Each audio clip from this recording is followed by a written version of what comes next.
നമസ്കാരം പ്രിയ പ്രേക്ഷകർക്ക് ടാക്ടിക്സിലേക്ക് സ്വാഗതം.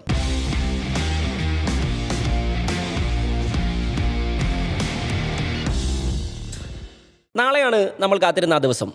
കുട്ടി ക്രിക്കറ്റിൻ്റെ വിശ്വകിരീടത്തിൽ ആര് മുത്തപ്പെടും? മൂന്നാം കിരീടം തേടി ഇന്ത്യ ഇറങ്ങുന്നു, കന്നിക്കിരീടം തേടി ന്യൂസിലാൻഡും. ഇന്ന് നമ്മളോടൊപ്പം ചർച്ചയിൽ വിനേഷ് കുഞ്ഞിരാമൻ, ഫൈസൽ ഹംസ. വിനേഷ് കുഞ്ഞിരാമൻ തുടങ്ങാൻ തോന്നുന്നു. പിന്നെ എങ്ങനെയാണ് വിലയിരുത്തുന്നത് ഇതുവരെയുള്ള ന്യൂസിലാൻഡിൻ്റെയും ഇന്ത്യയുടെയും റോഡ് ടു ഫൈനൽ? ആർക്കാണ് സാധ്യത? ഇന്ത്യയുടെ സാധ്യതകൾ എങ്ങനെയാണ്? ന്യൂസിലാൻഡിൻ്റെ സാധ്യതകൾ എങ്ങനെയാണ്? ഹരിത, നമുക്ക് ആരാധകരുടെ ഒരു പ്രതീക്ഷയിൽ നിന്ന് തന്നെ തുടങ്ങാം എന്ന് തോന്നുന്നു. കാരണം വലിയ പ്രതീക്ഷകൾ ഈ ഒരു ഫൈനലിലേക്ക് ഇറങ്ങുമ്പോൾ ഇന്ത്യൻ ടീമിൻ്റെ മേൽ ഉണ്ട്. അത് തുടങ്ങുന്നത് ഇന്ത്യയുടെ ഈ ടൂർണമെൻറ്റ് ശരിക്കും തുടങ്ങുന്നത് ഈ നാളത്തെ ഫൈനൽ മത്സരം നടക്കാൻ പോകുന്ന അഹമ്മദാബാദിലെ സ്റ്റേഡിയത്തിൽ തന്നെയാണ്. അവിടുത്തെ ദക്ഷിണാഫ്രിക്കയ്ക്കെതിരായിട്ടുള്ള ഒരു തോൽവി, ആ തോൽവി ശരിക്കും ഏറ്റവും നന്നായി എന്ന് വിചാരിക്കുന്ന ആളുകൾ, അത് ആരാധകരും അങ്ങനെ തന്നെയാണ്, ഹാരിസും ഫൈസലും ഒക്കെ അങ്ങനെ തന്നെ വിചാരിക്കുന്ന ആളുകളാണെന്ന് ഞാൻ കരുതുന്നു. കാരണം അതിനുശേഷമാണ് സഞ്ജു വരുന്നതും ടീമിൻ്റെ മനോഭാവം ഒന്നടങ്കങ്ങ് മാറുന്നതും സഞ്ജു നൽകുന്ന ആ ഒരു തുടക്കം. അതിന് മുൻപൊരു മത്സരത്തിൽ സഞ്ജു നല്ല തുടക്കം നൽകിയെങ്കിൽ പോലും പിന്നീട് ടീമിലുണ്ടായിരുന്നില്ലല്ലോ. പിന്നീട് അതിനുശേഷമുള്ള എല്ലാ മത്സരങ്ങളും സിംബാബ്വേക്കെതിരായിട്ടുള്ള ഒരു നിർണായക മത്സരത്തിലേക്ക് വന്നു കഴിഞ്ഞാലും പിന്നീട് വെസ്റ്റ് ഇൻഡീസിനെതിരെയുള്ള ഒരു നോക്കൗട്ട് പോരാട്ടം, ക്വാർട്ടറിലെ സൂപ്പർ ലീഗിലെ ഒരു നോക്കൗട്ട് തന്നെയായിരുന്നല്ലോ. അതിലെ ഒരു ഗംഭീര ഇന്നിങ്സ്, 97 നോട്ടൗട്ട് സഞ്ജുവിൻ്റെ ഇന്നിങ്സ് വരുന്നു. സെമി ഫൈനലിൽ നമുക്കറിയാവുന്നില്ല, കഴിഞ്ഞ മത്സരത്തിൽ കണ്ട ഇംഗ്ലണ്ടിനെതിരായിട്ടുള്ള ഒരു സ്ഫോടനാത്മക തുടക്കം. അപ്പോൾ ഒരു അടിത്തറ അവിടെ സഞ്ജു വന്നുകൊണ്ട് തന്നെ ഇടുന്നു. പിന്നീട് ഇന്ത്യൻ ബാറ്റർമാർക്ക് അനായാസം സ്കോർ ചെയ്യാൻ കഴിയുന്നു, നല്ല രീതിയിൽ സ്കോർ വരുന്നു. അപ്പോൾ ടീം കുറച്ചുകൂടി ഒന്ന് സന്തുലിതമായി. രണ്ട് മാറ്റങ്ങളാണ് ഇന്ത്യ വരുത്തിയത് ആ ദക്ഷിണാഫ്രിക്കയ്ക്കെതിരായ മത്സരത്തിന് ശേഷം. രണ്ട് മാറ്റങ്ങൾ മാത്രം. ഒന്ന്, സഞ്ജു സാംസൺ ടീമിൽ വരുന്നു, അക്ഷർ പട്ടേൽ ടീമിൽ വരുന്നു. അക്ഷർ കഴിഞ്ഞ മത്സരത്തിലെടുത്ത 3 ക്യാച്ചുകളെ കുറിച്ച് നമുക്കൊന്നും പറയാനില്ലല്ലോ. അതിഗംഭീരമായി ടീം ഒന്നടങ്കം ഒരു സ്പിരിറ്റിൽ കളിക്കുന്നു. പണ്ട് സച്ചിനൊക്കെ കളിക്കുന്ന കാലത്ത് നമുക്ക് ഉണ്ടായിരുന്ന ഒരു ഹൃദയമിടിപ്പുണ്ടല്ലോ, ആ ഹൃദയമിടിപ്പ് വീണ്ടും തിരിച്ചു വന്നു. ഓരോ കളി കാണുമ്പോൾ ടെൻഷൻ അടിച്ചിരിക്കുന്ന ആ ഒരു ഹൃദയമിടിപ്പൊക്കെ തിരിച്ചു വന്നു എന്നുള്ളത് തന്നെയാണ്. ഇനി നാളത്തെ മത്സരത്തിലേക്ക് വരികയാണെങ്കിൽ നമുക്ക് കുട്ടി ക്രിക്കറ്റാണ്, ഒന്നും നമുക്ക് പ്രവചിക്കാൻ കഴിയില്ല. എങ്കിൽ പോലും ഒരു അല്പം മുൻതൂക്കം ഇന്ത്യക്കുണ്ട് എന്ന് തന്നെ പറയേണ്ടി വരാം. ചരിത്രം നോക്കുകയാണെങ്കിൽ ഇന്ത്യക്ക് അത്ര ആശ്വസിക്കാൻ വകയൊന്നുമില്ല. ന്യൂസിലൻഡിനോട് 3 തവണ നമ്മൾ 2020 ലോകകപ്പിൽ ഇതിനു മുൻപ് കളിച്ചു. 2007 നമ്മൾ ചാമ്പ്യന്മാരായ ടൂർണമെൻറ്റാണ്. ആ ടൂർണമെൻറ്റിൽ അന്ന് ശരിക്കും ഒരു 150, 160 വലിയ സ്കോറായിരുന്നല്ലോ 2020. അന്ന് 190 എന്തോ ന്യൂസിലൻഡ് സ്കോർ ചെയ്യുന്നു. 10 റൺസിനാണ് ഇന്ത്യ തോൽക്കുന്നത്. പിന്നീട് 2016 വീണ്ടും ഇന്ത്യയും ന്യൂസിലൻഡും കളിക്കുന്നു. അന്നാണ് വളരെ നാണം കെട്ട ഒരു പരാജയം ഇന്ത്യൻ ടീമിന് ഉണ്ടായിരുന്നത്. അന്ന് 79 റൺസിനാണ് ഇന്ത്യ പുറത്താകുന്നത്. വലിയൊരു തോൽവി, 47 റൺസിൻ്റെ ഒരു തോൽവി ഉണ്ടാകുന്നു.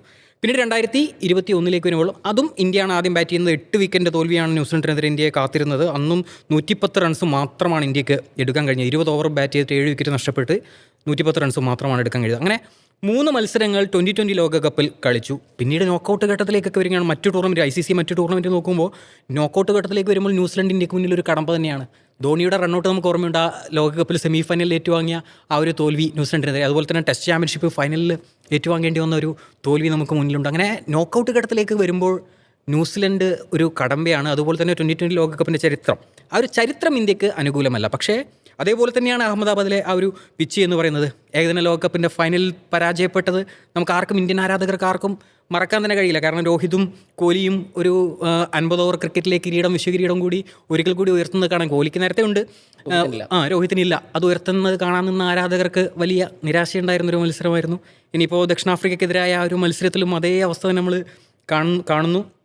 ഇനി ആ പിച്ചിലേക്ക് വരികയാണെങ്കിൽ 2-3 തരത്തിലുള്ള വ്യത്യസ്ത പിച്ചുകളുണ്ട്. കറുത്ത മണ്ണ് ഉപയോഗിച്ചുള്ള പിച്ചുണ്ട്, ചുവന്ന മണ്ണ് പിച്ചുണ്ട്, ഹൈബ്രിഡ് പിച്ചുണ്ട്. അപ്പോൾ കറുത്ത മണ്ണിലുള്ള പിച്ചിലായിരുന്നു ദക്ഷിണാഫ്രിക്കയ്ക്കെതിരായിട്ടുള്ള ഒരു മത്സരം എന്ന് പറയുന്നത്. അത് ഇന്ത്യൻ ബാറ്റർമാർക്ക് അത്ര ഗുണകരമായിരുന്നില്ല. കാരണം പിച്ച് ചെയ്തതിന് ശേഷം പന്ത് സ്ലോ ആവുകയാണല്ലോ. വിചാരിച്ചതുപോലെ ബാറ്റിലേക്ക് പന്ത് വരുന്നില്ല, ഈസിയായി കളിക്കാൻ കഴിയുന്നില്ല. അത് തന്നെയായിരുന്നു ഇവിടെ വലിയൊരു പരാജയം. അതുകൊണ്ട് ആ പിച്ച് തന്നെ ഫൈനൽ മത്സരത്തിലുണ്ടാകും എന്ന് കരുതാൻ വയ്യ. ഞാൻ വിചാരിക്കുന്നത് ഹൈബ്രിഡ് പിച്ച് ആവാനുള്ളൊരു സാധ്യതയാണ്. ബാറ്റർമാർക്കും ബോളർമാർക്കും ഒരേപോലെ ഒരു പിന്തുണ. അതാകുമ്പോൾ കുറച്ചുകൂടി പേസർമാർക്ക്, നല്ല വേഗതയേറിയ പേസർമാർ ന്യൂസിലാൻഡ് നിരയിലുണ്ട്. അപ്പോൾ ലോക്കി ഫെർഗൂസൺ ആയാലും മാറ്റി ഹെൻറി ആയാലും ഒക്കെ തന്നെ നല്ല പേസിൽ പന്തെറിയുന്നവരാണ്. സ്പിന്നർമാർക്കും പിന്തുണ ലഭിക്കും. അപ്പോൾ സാന്നറെ പോലെയുള്ള സ്പിന്നർമാർ അവിടെയുണ്ട്. മറുവശത്ത് ഇന്ത്യ നോക്കുക, ജസ്പ്രീത് ബുംറയുടെ കട്ടറുകളും യോർക്കറുകളും ഒക്കെ അതവിടെ ഫലപ്രദമാകുമെന്നാണ് പ്രതീക്ഷിക്കുന്നത്. സഞ്ജുവിനും ഗുണമാണ് എന്നാണ് ഞാൻ വിചാരിക്കുന്നത്. കാരണം സഞ്ജുവിന് കുറേ കണക്കുകൾ തീർക്കാനുണ്ട്. ആ ന്യൂസിലൻഡിനെതിരെയുള്ള പരമ്പരയാണല്ലോ സഞ്ജുവിന് പിന്നീട് ടീമിലെ സ്ഥാനം നഷ്ടമാകാനും ഒക്കെ ഒരു കാരണമായത്. അപ്പോൾ അതൊക്കെ തീർത്ത് കൊടുക്കാനുണ്ട്.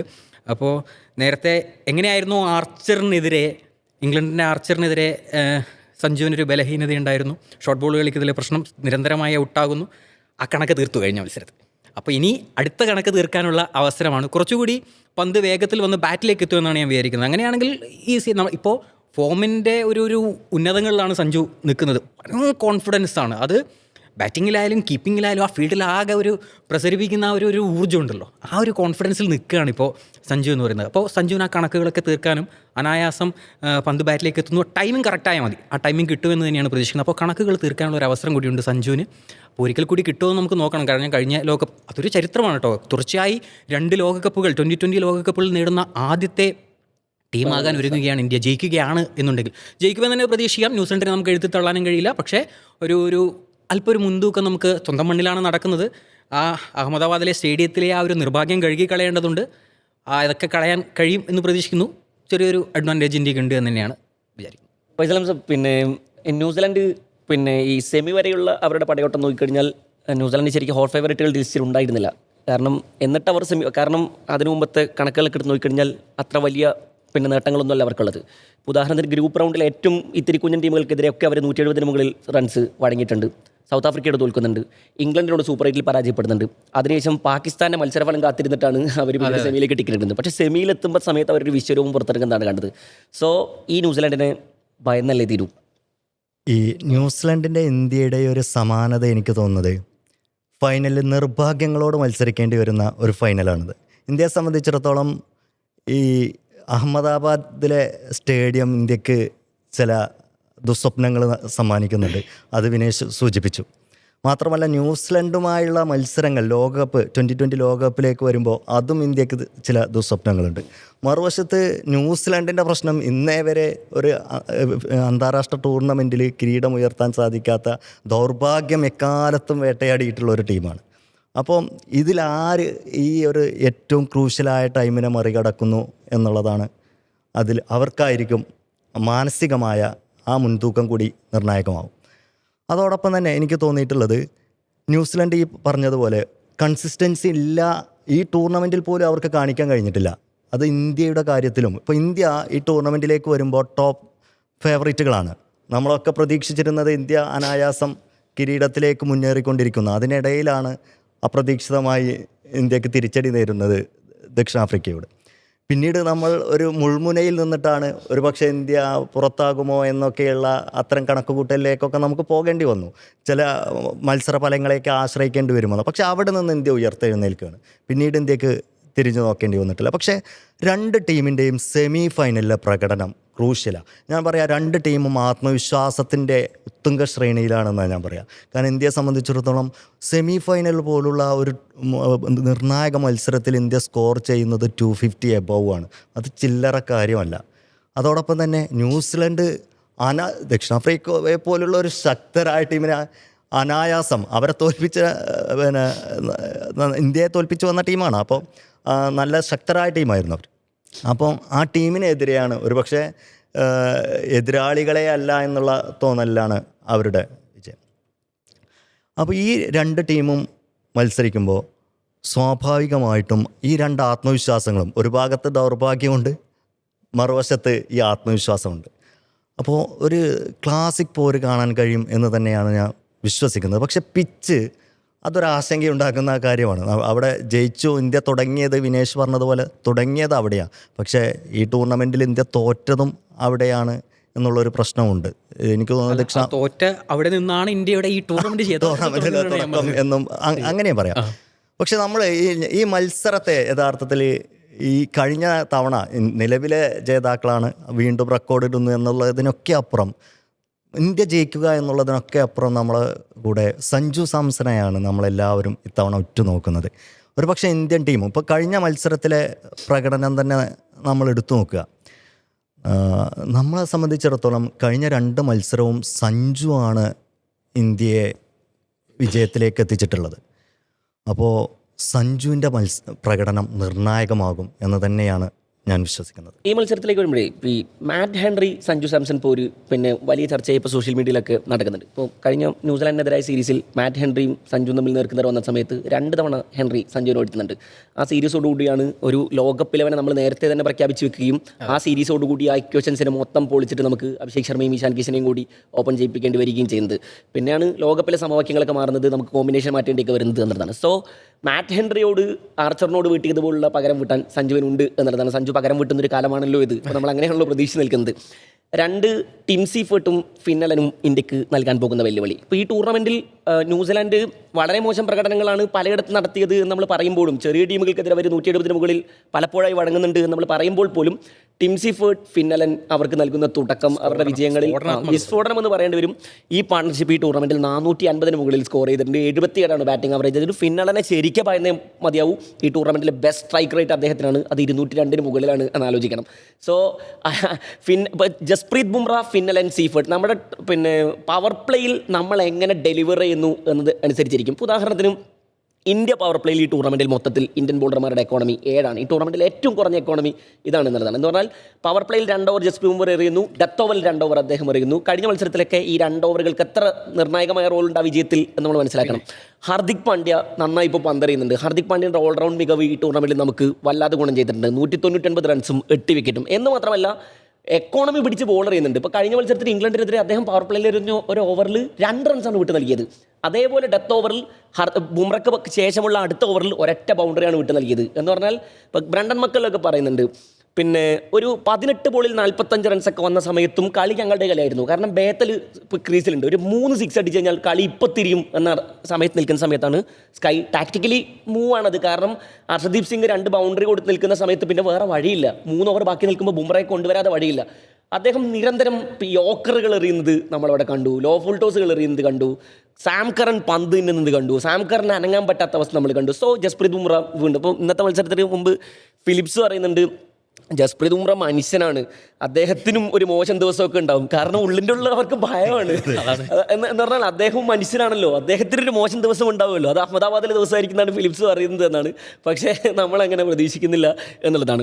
2 ഇന്ത്യൻ നിരയിലാണ് പിന്നെ ലോക 1-ാം നമ്പർ ബാറ്ററും ബോളറും. ഇവരുടെ 2 പേരുടെയും ഫോം നമുക്ക് കൺസേൺ തന്നെയാണ്. അഭിഷേക് ശർമ്മ 90 മുകളിൽ സ്കോർ ചെയ്തിട്ടില്ല. വരുൺ ചക്രവർത്തി ആണെങ്കിൽ അദ്ദേഹം ടോപ്പ് വിക്കറ്റ് ടേക്കേഴ്സിൽ 1-ാം സ്ഥാനത്ത് ഇപ്പോൾ ലോകകപ്പിൽ നിൽക്കുന്നുണ്ടെങ്കിലും സൂപ്പർ 8 എക്കോണമി വല്ലാതെ അദ്ദേഹത്തിന് കുറയുന്നു. കഴിഞ്ഞ മത്സരത്തിൽ അദ്ദേഹമാണ് ഏറ്റവും കൂടുതൽ റൺസ് വഴങ്ങിയത് എന്നുള്ളതാണ്. പക്ഷേ അദ്ദേഹത്തെ മാറ്റി കുൽദീപ് യാദവിനെ കൊണ്ടുവരുമെന്ന് ചോദിച്ചാൽ അതും സാധ്യമല്ല. കാരണം എന്താണെന്ന് വെച്ചാൽ ന്യൂസിലാൻഡിനെതിരെ കുൽദീപ് യാദവിന് അടുത്തിടെ അത്ര നല്ല റെക്കോർഡുകളല്ല ഉള്ളത് എന്നുള്ളതാണ്. അദ്ദേഹം നന്നായി കഴിഞ്ഞ സീരീസിൽ ഏകദിന പരമ്പരയിലൊക്കെ നന്നായി റൺസ് വഴങ്ങുന്നുണ്ട്. സോ ഈ വിന്നിംഗ് കോമ്പിനേഷൻ പൊളിക്കോ എന്നുള്ള കാര്യത്തിൽ സംശയമാണ്, സാധ്യത കാണുന്നേ ഇല്ല എന്നുള്ളതാണ്. മറ്റൊന്ന് മുഹമ്മദ് സിറാജിനെ കൊണ്ടുവരാൻ സാധ്യമോ എന്നുള്ളതാണ്. പക്ഷേ അതിനും സാധ്യത കാണുന്നില്ല എന്നാണ്. മൊത്തത്തിൽ ഈ ടീമിനെ തന്നെ തുടരാനാണ് സാധ്യത കാണുന്നത്. ഹർഷദീപിന് കുറച്ചുകൂടി സ്വിംഗ് കിട്ടാനുള്ള സാധ്യത കാണുന്നുണ്ട് നാളത്തെ മത്സരത്തിലേക്ക്. കാരണം പിച്ച് കുറച്ചുകൂടി ബൗളർമാർക്ക് കുറച്ചുകൂടി അനുകൂലമാകുമെന്ന് കരുതും. പക്ഷേ ഇന്ത്യ അലട്ടുന്ന മറ്റൊരു പ്രശ്നം എന്ന് പറയുന്നത് 6-ാം ബോളർ. 6-ാം ബോളർ നമ്മൾ ശിവൻ ദുബെയെ വെച്ച് ഒപ്പിക്കണം. കുറിച്ച് വെച്ച് കഴിഞ്ഞ മത്സരത്തിൽ ലാസ്റ്റ് ഓവറാണ് എറിഞ്ഞത്. പക്ഷേ നീ 6 കൊടുത്തോ എന്നുള്ള രീതിയിൽ തന്നെയായിരിക്കും അവസാന പന്തുകളൊക്കെ എറിഞ്ഞത്. എങ്കിൽ പോലും അതൊരു കൺസേൺ ആണ്. അതിന് മുന്നത്തെ മത്സരത്തിൽ 60 മുകളിൽ ആ രീതിയിലേക്ക് വലിയ റൺസ് വഴങ്ങുന്നുണ്ട്, അടിക്കുന്നുണ്ട്. ഒരു ബാറ്റിങ്ങിൽ ശിവൻ ദുബെ നന്നായി കളിക്കുന്നുണ്ടെങ്കിൽ ഇരയാക്കി ഇട്ട് കൊടുക്കുകയാണോ എന്നാണ് നമുക്ക് സംശയം. കാരണം നന്നായി ബാറ്റ് ചെയ്യുന്ന ഒരു മനുഷ്യനെ അവസാന ഓവർ അടിക്കും. ഡെത്ത് ഓവറിലെ ഏറ്റവും അവസാന ഓവറാണ്. പക്ഷെ ആ 2 ബോൾ അദ്ദേഹം പിടിച്ചെറിഞ്ഞതുകൊണ്ടാണ് പിന്നെ 4 ലീഗൽ ഡെലിവറികൾ എറിഞ്ഞാൽ മതി അദ്ദേഹത്തിന്. ആ 3 സിക്സ് പോയാലും നല്ല പന്തുകളായിരുന്നു. അതിൽ വേഗത്തിൽ പുറത്താവുന്നുണ്ട് ഒരു പന്തിൽ. പക്ഷേ ഇപ്പോഴും ആ 6-ാം ബോളർ ആരായിരിക്കും, അതൊരു പ്രശ്നം തന്നെയാണ്. ശിവൻ ദുബെയെ നമുക്ക് ആ രീതിയിൽ ഇനി കാണാൻ പറ്റുമോ എന്നുള്ളത്. പ്രത്യേകിച്ച് ഫൈനൽ പോലെയുള്ളൊരു പോരാട്ടത്തിലേക്ക് വരുമ്പോൾ നമുക്ക് അങ്ങനെ ആ രീതിയിൽ ആശ്രയിക്കാൻ കഴിയില്ല ശിവൻ ദുബെ എന്നുള്ളത് തന്നെയാണ്. പക്ഷേ അതിന് പകരം ഇപ്പോൾ ആരെ കൊണ്ടുവരും എന്നുള്ളൊരു ചോദ്യമുണ്ട്. കാരണം വിന്നിംഗ് കോമ്പിനേഷൻ മാറ്റുമോ എന്ന് ചോദിച്ചല്ലോ, അതിനുള്ള സാധ്യത കുറവാണ്. ഇനി എന്തെങ്കിലും സാധ്യത ഉണ്ടെങ്കിൽ എന്താ ചെയ്യേണ്ടത്? അഭിഷേക് ശർമ്മ ഫോമിലല്ല, അഭിഷേക് ശർമ്മയെ മാറ്റാനാണ് ഒരു സാധ്യതയുള്ളത്. അഭിഷേക് ശർമ്മയാണ് ആകെ മാറ്റാനുള്ളത്. പക്ഷേ അഭിഷേക് ശർമ്മ T20 1-ാം നമ്പർ വിരാട് കോഹ്ലിയുടെ പ്രകടനം, വിരാട് കോഹ്ലി ആ ടൂർണമെന്റിൽ ഉടനീളം ബാറ്റ് കൊണ്ട് ആ രീതിയിലുള്ള ഒരു പ്രകടനം ഉണ്ടല്ലോ. പക്ഷേ ഫൈനലിലേക്ക് വന്നപ്പോൾ അതുപോലെ കരുതി വെച്ചതായിരിക്കാം ഒരു. പക്ഷേ പിച്ചുകൾക്ക് റോളുണ്ട്. അമേരിക്കയിലെ മൊത്തം ബാറ്റർമാരെ ചാവപ്പറമ്പുകൾ അയപ്പിച്ചായിരുന്നു. അന്ന് ആകെ പിന്നെ ഋഷഭ് പന്തോ മറ്റോ ആണ് ആകെ കൺസിസ്റ്റന്റ് ആയ ഒരു പഠനം പുറത്തെടുത്തുള്ളൂ. അന്ന് ജസ്പ്രീത് ബുംറയുടെ ടൂർണമെന്റ് ആയിരുന്നു ശരിക്കും അത്. പക്ഷേ നമ്മൾ ആ പിച്ച് മാറുകയും പിന്നീട് പിന്നെ അമേരിക്കൻ പിച്ചുകളിൽ നിന്ന് മാറുകയും ചെയ്തതോടുകൂടിയാണ് കുറച്ചുകൂടി ബാറ്റർമാർക്ക് പെർഫോം ചെയ്യാൻ. അഭിഷേകിനെ സംബന്ധിച്ച് ഒരു പക്ഷേ നാളത്തെ ഇത് വരുമ്പോൾ ഹൈബ്രിഡ് പിച്ചാണ് ഉപയോഗിക്കുന്നത് എന്നുണ്ടെങ്കിൽ കുറച്ചുകൂടി എളുപ്പത്തിൽ വളരെ പേസിൽ പന്ത് വരും. അതാണ് അഭിഷേക് ശർമ്മയ്ക്ക് ഇഷ്ടം. കുറച്ചുകൂടി വേഗത്തിൽ പന്ത് വന്നാൽ അത് അനായാസം കളിക്കാൻ പറ്റുന്ന ഒരു പിച്ച് ചേഞ്ച് ചെയ്യും എന്നുള്ള കാര്യത്തിൽ ഉറപ്പുണ്ടോ? പഴയ സ്ലോ പിച്ച് തന്നെയാണെങ്കിൽ എന്താണ് എന്നുള്ളത് നമ്മൾ അതാണ് കൂടുതൽ. ഇപ്പം നമ്മൾ ബുംറയുടെ കാര്യമൊക്കെ പറഞ്ഞു. ബുംറ പക്ഷേ ഏത് പിച്ചിലാണെങ്കിലും അദ്ദേഹത്തിൻ്റെ ഒരു മികവ്.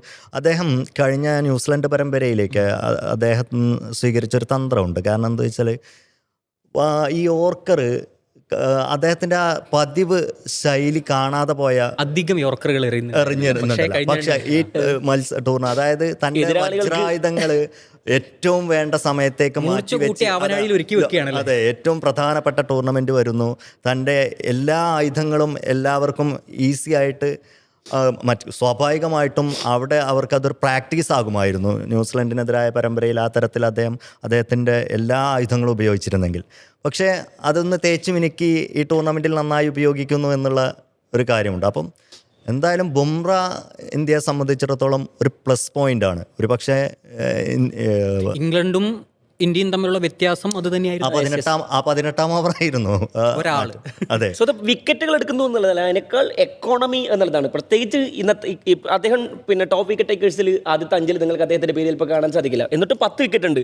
പല മത്സരങ്ങളിലും ഇപ്പോൾ സൗത്ത് ആഫ്രിക്കയോട് ഇന്ത്യ തോറ്റ മത്സരത്തിൽ അദ്ദേഹത്തിന്റെ എക്കോണമി 3 എന്ന് പറഞ്ഞാൽ ഇന്ത്യ തോറ്റ മത്സരങ്ങളിൽ പോലും അദ്ദേഹം അവിടെ നന്നായി ഡെലിവർ ചെയ്തുകൊണ്ടിരിക്കുന്നത് എന്നുള്ളതാണ്. മറ്റൊരു വലിയ കണി വരാൻ പോകുന്നത് ഓഫ് സ്പിന്നർമാരാണ്. ഇന്ത്യ ലെഫ്റ്റ് റൈറ്റ് കോമ്പിനേഷൻ മാറ്റി സഞ്ജുവിനെ തിരിച്ചുകൊണ്ടുവന്നു എന്നൊക്കെ നമ്മൾ പറയുമ്പോഴും 5 ലെഫ്റ്റ് ഹാൻഡർമാർ നമുക്ക് ഇപ്പോഴും ഉണ്ട് എന്നുള്ളതാണ്.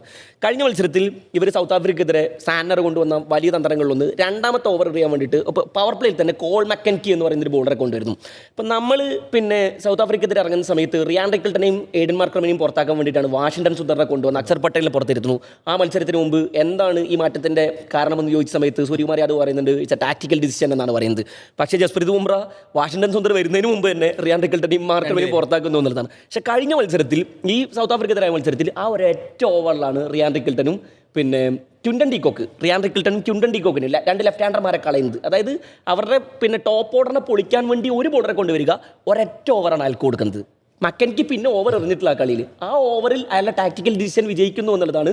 ഇന്ത്യക്കെതിരെ ഇത് സ്വാഭാവികമായിട്ടും സംഭവിക്കും. മക്കൻകിയെ കൊണ്ടുവരും. അപ്പോൾ കഴിഞ്ഞ മത്സരത്തിൽ ആർച്ചറിനപ്പുറത്ത് സഞ്ജു അടിച്ചുകൊണ്ടിരിക്കുന്ന സമയത്ത് വിൽ ജാക്സനെ കൊണ്ടുവരുന്നുണ്ട്. എന്തിനാണ്? അഭിഷേക് ശർമ്മയെ പുറത്താക്കാൻ വേണ്ടി. അഭിഷേക് ശർമ്മ ഓവറിൽ വീണു. ഇഷാൻ കിഷൻ ലെഫ്റ്റ് ഹാൻഡറാണ് അടുത്ത ഓവറിൽ വരുന്നത്. പവർ പ്ലേയിൽ രണ്ടാമത്തെ ഓവർ ചെയ്യാൻ വിൽ ജാക്സന് വീണ്ടും കൊടുക്കുന്നുണ്ട്. സോ ഇന്ത്യക്കെതിരെ ഓഫ് സ്പിൻ കണി എന്ന് പറയുന്നത് എല്ലാ ടീമുകളും ഈ ടൂർണമെന്റിൽ ചെറിയ ടീമുകൾ വരെ പരീക്ഷിച്ചിട്ടുണ്ട്. ന്യൂസിലാൻഡ് സ്വാഭാവികമായിട്ടും കൂടെ ശ്രദ്ധിക്കേണ്ടതുണ്ട്. കാരണം സഞ്ജുവിനെ വിക്കറ്റ് എടുത്ത ഡെലിവറി നമുക്ക് ഓർക്കുന്നുണ്ട്, ബൗൾഡ് ആക്കിയ ഡെലിവറി ഓർക്കുന്നുണ്ട്. അപ്പോൾ സാന്നറിനെ എങ്ങനെ നേരിടണം കൂടി. കാരണം വലിയ ടൂർണമെന്റുകളിലേക്ക് വരുമ്പോൾ, വലിയ വേദികളിലേക്ക് വരുമ്പോൾ നല്ല രീതിയിൽ പെർഫോം ചെയ്യുന്നത് എന്നും കണ്ടിട്ടുണ്ട്. സാന്നറിനെ പോലെയുള്ളൊരു പ്ലെയർ. അദ്ദേഹത്തെ എങ്ങനെ കളിക്കുന്നുള്ള കൂടി നോക്കേണ്ടതില്ല. അല്ല, ആശങ്ക ഇപ്പോഴും ഉണ്ട്. യഥാർത്ഥത്തിൽ ഈ ടൂർണമെന്റിലെ ഇന്ത്യയുടെ പ്രധാന ആശങ്ക ഈ ഓഫ് സ്പിന്നേഴ്സ് തന്നെയാണ്. ഈ യഥാർത്ഥത്തിൽ കഴിഞ്ഞ 2 മത്സരങ്ങളിൽ അതില്ലാതെയായത് എങ്ങനെയാ? സഞ്ജു അവിടെ ക്രീസിലുണ്ടായതുകൊണ്ടാണ് യഥാർത്ഥത്തിൽ ആ പ്രശ്നം പരിഹരിക്കപ്പെട്ടിട്ടില്ല. സഞ്ജു ക്രീസിൽ നിന്നതുകൊണ്ട് ആ ലെഫ്റ്റ് റൈറ്റ് കോമ്പിനേഷൻ വർക്കാവുന്നതാ. സഞ്ജു ഇല്ലെങ്കിൽ വീണ്ടും സെയിം പ്രശ്നം നിലനിൽക്കുകയാണ്. പക്ഷേ കഴിഞ്ഞ മത്സരത്തിൽ നമുക്ക് ലെഫ്റ്റ് റൈറ്റ് കോമ്പിനേഷൻ ഭയങ്കരമായിട്ട് വർക്ക് ചെയ്തിട്ടുണ്ട്. കാരണം ശിവൻ ദൂബെ നേരത്തെ നമ്മളെ ഡെപ്ത് ആണ്, ബാറ്റിങ്ങിലെ ഡെപ്ത്. ആരാണോ പോകുന്നത്, ഇപ്പോൾ ഓപ്പണിങ്ങിൽ നിന്ന് ആദ്യം തന്നെ പോകുന്നത് ഒരു പക്ഷേ അഭിഷേകാണ് പോകുന്നത്, അപ്പോൾ ഇഷാൻ വരുന്നു. നേരെ മറിച്ച് സഞ്ജു ആണ് പോകുന്നുണ്ടെങ്കിൽ ഒരു പക്ഷേ അവിടെ സൂര്യകുമാർ യാദവ് ഇതുവരെ ഈ ടൂർണമെന്റിൽ അങ്ങനെ ഇറങ്ങിയിട്ടില്ല എന്നുള്ളതാണ്. ക്ലിക്ക് ആയിട്ടില്ല എന്നുള്ളതല്ല, വൺ ഡൗൺ പൊസിഷനിലേക്ക് കയറിയിട്ടില്ല. എന്ന് പറഞ്ഞാൽ ഈ ലെഫ്റ്റ് റൈറ്റ് കോമ്പിനേഷൻ വർക്കാവാത്ത സമയത്ത് സഞ്ജു വന്നതിന് ശേഷം സഞ്ജു ആദ്യം ഔട്ടായിട്ടില്ല. അത് ശരിയാണ്, പരീക്ഷിക്കാൻ പറ്റുള്ളൂ. ആദ്യം ഔട്ടാവുന്ന എപ്പോഴും അഭിഷേകാണല്ലോ. അപ്പോൾ അഭിഷേക് പോകുമ്പോൾ ഇഷാൻ അവിടെ വരാനുണ്ട്. ഇനിയിപ്പോൾ സഞ്ജു ആണ് പോകുന്നുണ്ടെങ്കിൽ സൂര്യ വരാനുണ്ട്. ഇനി അതിനുശേഷം ഒരു വിക്കറ്റ് പോവുകയാണ് പാണ്ഡ്യ വരാനുണ്ട്. മറുവശത്ത് ഒരു ലെഫ്റ്റ് ഹാൻഡറാണ് പോകുന്നുണ്ടെങ്കിൽ തിലക് വരാനുണ്ട്, ദുബെ വരാനുണ്ട്, അക്ഷർ വരാനുണ്ട്. പക്ഷേ അപ്പോഴും ഒരു 3 റൈറ്റ് ഹാൻഡേഴ്സ് ഉള്ളൂ എന്നുള്ളത് ഒരു പ്രതിസന്ധി തന്നെയാണ്. ഏത് സമയത്ത് വേണമെങ്കിലും ക്രീസിന്റെ അപ്പുറത്ത് ഇപ്പുറത്ത് ലെഫ്റ്റ് ഹാൻഡർമാരാണ്, എന്തും സംഭവിക്കാമല്ലോ. ആരാണ് പോകുന്നതെന്ന് നമുക്ക് പറയാൻ പറ്റില്ല. തുടർച്ചയായി റൈറ്റ് ഹാൻഡേഴ്സ് ആണ് പോയിട്ടുണ്ടെങ്കിൽ വീണ്ടും ഇത് വെളിച്ചത്ത് വരും എന്നുള്ളതാണ് ഒരു 3 വിക്കറ്റ് വീണാൽ മതി. അതാണ് അവിടുത്തെ പ്രശ്നം. ഈ കോമ്പിനേഷൻ വർക്കൗട്ട് ചെയ്യണമെന്നുണ്ടെങ്കിൽ ഏതെങ്കിലും ഒരു റൈറ്റ് ഹാൻഡർ ആങ്കർ ചെയ്ത് കളിക്കാൻ തന്നെ വേണം. 2020 ആണ്, അത് സാധ്യമല്ലല്ലോ. ഈ ആങ്കറിങ് റോളൊന്നും ഇല്ലല്ലോ. പിന്നെ സഞ്ജുവിനെ പോലെ സഞ്ജു തന്നെയാണ് ആശ്രയം. അത്രയേ ഉള്ളൂ. സഞ്ജു നന്നായി കളിക്കുക എന്നുള്ളത്, അതിന് പ്രാർത്ഥിക്കുക എന്നുള്ളത് നമുക്ക് ശരിക്ക് സഞ്ജു നമുക്ക് ഓൾറെഡി ഒരു ലോക ചാമ്പ്യനാണ്. സഞ്ജു ഓൾറെഡി ഒരു 2020 ലോകകപ്പ് കിരീടമുണ്ട്. പക്ഷേ ഒരു ടൂർണമെന്റ് കളിച്ച് നേടുക എന്ന് പറയുന്ന ഒരു സാധനമുണ്ടല്ലോ. ആകെ കളിച്ച 4 മത്സരങ്ങളാണ്. ഇപ്പോൾ ടൂർണമെന്റിലെ ഏറ്റവും മികച്ച പ്ലെയർ ആകാനുള്ള മത്സരത്തിൽ മുൻപന്തിയിൽ നിൽക്കുകയാണ് സഞ്ജു. ഇപ്പോൾ ഫൈനൽ ഒരേ ഒരു കളി കളിച്ചാൽ മതി. കാരണം കളിച്ച 2 കളിയും, അതായത് ഗംഭീരമായി കളിച്ച 2 കളിയിലും ഇന്ത്യക്ക് മാൻ ഓഫ് ദി മാച്ച് ആകുന്നു എന്ന് മാത്രമല്ല, ഇന്ത്യ വിജയിപ്പിച്ചത് വെസ്റ്റ് ഇൻഡീസിനെതിരായ മത്സരത്തിലെ കളിയൊക്കെ എന്താണ് പറയേണ്ടത്. ശരിക്കും ഒരേ സമയത്ത് തുടക്കത്തിൽ രോഹിത് ശർമ്മയാകുന്നു. അതായത് രോഹിത് ശർമ്മ സിക്സറുകൾ അടിക്കുമ്പോൾ കാണുന്ന ഒരു അനായാസത ഉണ്ടല്ലോ, അതിനപ്പുറത്താണ് സഞ്ജുവിൻ്റെ അനായാസം. എത്ര സിമ്പിളായിട്ടാണ് സിക്സ് അടിക്കുന്നത്. ഇതിനോടൊപ്പം 16 സിക്സ് എങ്ങാനും അടിച്ചെന്നാണ് മനസ്സിലാക്കുന്നത്. അപ്പോൾ ഒരേ സമയത്ത് രോഹിത് ശർമ്മ, ഒരേ സമയത്ത് വിരാട് കോഹ്ലി, ചേസിങ്ങിൽ എങ്ങനെയാണോ വിരാട് കോഹ്ലി കളിക്കുന്നത് ഒരേ സമയത്ത് വിരാട് കോഹ്ലി, ഒരേ സമയത്ത് മഹേന്ദ്ര സിംഗ് ധോണി കീപ്പിങ്ങിലായാലും ഫിനിഷിങ്ങിലായാലും അതേ രീതിയിലായിരുന്നു ആ മത്സരം കളിച്ചത്. അപ്പോൾ 3-1 ആയിരുന്നു ആ വെസ്റ്റ് ഇൻഡീസിനെതിരായ മത്സരത്തിൽ സഞ്ജുവിൽ നിന്ന് കണ്ടത്. നമുക്കവിടെ രോഹിത് ശർമ്മയെ കാണാൻ കഴിഞ്ഞു, വിരാട് കോഹ്ലിയെ കാണാൻ കഴിഞ്ഞു, മഹേന്ദ്ര സിംഗ് ധോണിയെ കാണാനും കഴിഞ്ഞു. ഇനി പിന്നെ ഇതിലേക്ക് വരുമ്പോൾ, സെമിയിലേക്ക് വരുമ്പോൾ ആദ്യത്തെ ഒരു ചാൻസ് ഒഴിച്ചു നിർത്തിയാൽ ബാക്കി എല്ലാ ഷോട്ടുകളും ആ ആർച്ചറിനെതിരെ നേടിയ ആദ്യ ഓവർ തന്നെ നേടിയ ഒരു സിക്സർ ഉണ്ടല്ലോ, അത് ടൈമിങ്ങിൻ്റെ മാത്രം ഗുണമാണ് എന്നുള്ളതാണ്. അപ്പോൾ ഫോമാണ്, നമ്മുടെ ചിന്തകളാണ്. നമ്മൾ വളരെ കൂളായി നിൽക്കുകയാണ്. എൻ്റെ ടീം മുഴുവൻ എൻ്റെ കൂടെയുണ്ട്, ഞാനിനി ഔട്ടായാലും എനിക്ക് ഒരു പ്രശ്നവുമില്ല, എൻ്റെ ടീം പുറത്താകാനൊന്നും പോകുന്നില്ല എന്ന് പറയുന്നുണ്ടല്ലോ. ആ സഞ്ജുവിനോട് ചോദിക്കുന്നുണ്ടല്ലോ, നിങ്ങൾ 97-89 സെഞ്ചുറി കിട്ടാത്തതിൽ നിരാശയുണ്ടോ എന്ന് ചോദിക്കുമ്പോൾ ഇത് 2020 ആണ്, ടെസ്റ്റോ ഏകദിനമല്ല. 2020 നമ്മൾ സെഞ്ചുറിക്ക് വേണ്ടി കളിക്കുകയല്ല, സെഞ്ചുറി നമ്മളെ തേടി വരികയാണ്. നമ്മൾ കളിക്കുമ്പോൾ നമ്മൾ അതിൻ്റെ ഭാഗമായിട്ട് ചിലപ്പോൾ വരും, ഇല്ലെങ്കിൽ ഇല്ല. പക്ഷേ ഏകദിനത്തിലും അതുപോലെ തന്നെ ടെസ്റ്റിലും ആകുമ്പോൾ നമുക്ക് കുറച്ചുകൂടി ഒരു 90കളിലൊക്കെ എത്തിയാൽ കുറച്ചുകൂടെ ശ്രദ്ധിച്ച് കളിക്കാം. പക്ഷേ ടീമിന് വേണ്ടി കളിക്കുന്നു എന്നുള്ളത് കൊണ്ട് തന്നെയാണ് സഞ്ജുവിൻ്റെ നേട്ടത്തെ രാജ്യം മുഴുവൻ ഇത്രയധികം ആഘോഷിക്കുകയും ചെയ്യുന്നത്. ഇതിൽ നേരത്തെ പറഞ്ഞ പോലെ തന്നെ ഈ സ്ലോവർ ബോളുകൾ എന്ന് പറയുന്നത് ഈ ടൂർണമെൻറ്റിൽ ഇന്ത്യ വല്ലാതെ കുഴക്കിയിട്ടുള്ള പിന്നെ പന്തുകൾ. ഉദാഹരണത്തിന് സൗത്ത് ആഫ്രിക്കെതിരെ ലുങ്കിയങ്കടി നമ്മളെ കുഴക്കിയത് സ്ലോവർ ബോളുകൾ കൊണ്ടാണ്. എന്ന് പറഞ്ഞാൽ സാധാരണത്തിൽ നമ്മളിങ്ങനെ ഫയർ വർക്കിന് വേണ്ടി നിൽക്കുന്ന, നമ്മൾ പൊതുവെ റൈഫിൾ ക്ലബ് എന്നാണല്ലോ അറിയപ്പെടുന്നത്. അപ്പോൾ പേസിനെ യൂസ് ചെയ്തിട്ട് അടിക്കുന്ന കുറേ ബാറ്റർമാർ നമുക്കുണ്ട്. അപ്പോൾ സ്ലോവർ ബോളുകൾ ഇട്ടാൽ ഇവരെ തീർക്കാം എന്നുള്ളത് ചെറിയ ടീമുകൾ. ഇപ്പോൾ ഉദാഹരണത്തിന് USA-ക്കെതിരായ മത്സരത്തിലൊക്കെ നമ്മളിത് കണ്ടു. സൗത്ത് ആഫ്രിക്കെതിരെ ശരിക്കും അത് എക്സ്പോസ്ഡ് ആയി. ലുങ്കിയങ്കടി എറിഞ്ഞ പന്തുകളൊന്നും തൊടാൻ കിട്ടാത്ത അവസ്ഥയാണ് ഉണ്ടായിരുന്നത്. ജഡ്ജ് ചെയ്യാൻ പറ്റുന്നില്ല എന്നുള്ളതാണ്. പക്ഷേ ഇംഗ്ലണ്ടിനെതിരായ മത്സരത്തിലേക്ക് വരുന്ന സമയത്ത് സാധാരണത്തിൽ ഷോർട്ട് ബോൾ എറിഞ്ഞുകൊണ്ടിരിക്കുന്ന, വാങ്ങടയിൽ എക്സ്ട്രാ ബൗൺസ് വന്നുകൊണ്ടിരിക്കുന്ന ആ പിച്ചിൽ പേസ് കൊണ്ട് സഞ്ജുവിനെ കുഴക്കേണ്ട ആർച്ചർ സഞ്ജുവിൻ്റെ ആദ്യത്തെ ഓവറിൽ അടിയിട്ടതിന് ശേഷം ഏറ്റവും അവസാനത്തെ ഓവർ എറിയാൻ വരുന്ന സമയത്ത് സ്ലോവർ ബോൾ ആടുന്നത് 120 ആടുന്നത്. പക്ഷേ സഞ്ജു അവിടെ കറക്റ്റായിട്ട് കണക്ട് ചെയ്യുന്നു എന്നുള്ളതാണ്. അതന്നെ സാംകറിനും അങ്ങനെ തന്നെയാണ്. ഇപ്പോൾ സാംകറിനെതിരെയും സഞ്ജുവിന് അത്ര വലിയ റെക്കോർഡുകളൊന്നും ഇതിനു മുമ്പ് ഉണ്ടായിട്ടില്ല. IPL കളിക്കുന്ന സമയത്ത് 2 തവണ സാംകറിന് സഞ്ജുവിന് വിടുന്നുണ്ട്, അധികം റൺ സ്കോർ ചെയ്യാൻ പറ്റുന്നില്ല. സാംകറിനും ഇതുപോലെ തന്നെയാണ് സഞ്ജുവിനെ പരീക്ഷിച്ചത്. പക്ഷേ ഇപ്പം സഞ്ജുവിന് എതിരുള്ള വീക്ക്നെസ്സുകളിൽ പ്രധാനപ്പെട്ട് പറയാറുള്ളത്, ഇപ്പോൾ എപ്പോഴും സുനിൽ ഗവാസ്കർ പറയാറുള്ളത്, നിങ്ങൾ ഡീപ് സ്ക്വയർ ലെവലിൽ ഒരു ഫീൽഡർ നിർത്തിയിട്ട് സഞ്ജുവിന് ഒരു ഷോർട്ട് ബോൾ ഇട്ടാൽ തീർന്നു. പിന്നെ ലെഗ് സൈഡിലേക്ക് കുറേ അധികം മാറിയിട്ട് അദ്ദേഹം 3 സ്റ്റമ്പും കാണിച്ച് കളിക്കുന്നു. പിന്നെ പേസ് വേരിയേഷൻസ് അദ്ദേഹത്തിന് കളിക്കാൻ കഴിയുന്നില്ല എന്നൊക്കെ പറഞ്ഞിട്ട് ഈ ടൂർണമെൻറ്റിൽ തന്നെ കമൻട്രി ബോക്സിൽ നിന്ന് സുനിൽ ഗവാസ്കർ പലപ്പോഴും പറഞ്ഞിട്ടുണ്ട്. പക്ഷേ ഇംഗ്ലണ്ടിനെതിരായ മത്സരത്തോടുകൂടി പറഞ്ഞ പിഴവുകളൊക്കെ ഇപ്പോഴും കുറച്ച് ലെഗ് സൈഡിലേക്ക് ഇറങ്ങിയിട്ട് സ്റ്റമ്പ് കാണിക്കുന്നുണ്ടെങ്കിൽ ചിലപ്പോഴൊക്കെ നമ്മൾ കാണുന്നുണ്ട്. എങ്കിൽ പോലും ബാക്കിയുള്ള പിഴവുകളൊക്കെ അദ്ദേഹം പിന്നെ തിരുത്തുന്നു എന്നുള്ളതാണ്. സഞ്ജു മാത്രമല്ല, ടീം ഒന്നടങ്കം ഗൃഹപാഠം ചെയ്യുന്നുണ്ട്. കാരണം പിന്നെ സൗത്ത് ആഫ്രിക്കയ്ക്കെതിരായ മത്സരത്തിന് ശേഷം ഈ സ്ലോ ബോളുകളിൽ കൂടി കുറച്ചുകൂടി പ്രാക്ടീസ് ചെയ്തിട്ടുണ്ടെന്നാണ് മനസ്സിലാക്കുന്നത്. കൃത്യമായി അതിനുവേണ്ടി പരിശീലിച്ചിട്ടുണ്ട് എന്നുള്ളതാണ് തൊട്ടടുത്ത മത്സരങ്ങളിലെ റിസൾട്ട് കാണിക്കുന്നത്. അത് ടീമിന് കിട്ടുന്ന ഒരു ആത്മവിശ്വാസം. കാരണം ആ ഒരു നോക്കൗട്ട് ഗെയിമിൽ, ഇത്രയും പിന്നെ ക്രൂഷ്യൽ ഗെയിമിൽ, ലോകകപ്പിലെ ചരിത്രത്തിൽ തന്നെ ഏറ്റവും വലിയ റൺ ചേസിലേക്ക് പോവുകയാണ് ഇന്ത്യ. അതും റൺ ചേസിൽ പിന്നെ ഏറ്റവും കൂടുതൽ റൺസ് നേടുന്ന ഇന്ത്യൻ താരമായി മാറുകയാണ് സഞ്ജു. ഇനി വിക്കറ്റ് കീപ്പിംഗിലേക്ക് വരുമ്പോഴും മാറ്റിയ തീരുമാനം വളരെ ഭയങ്കര,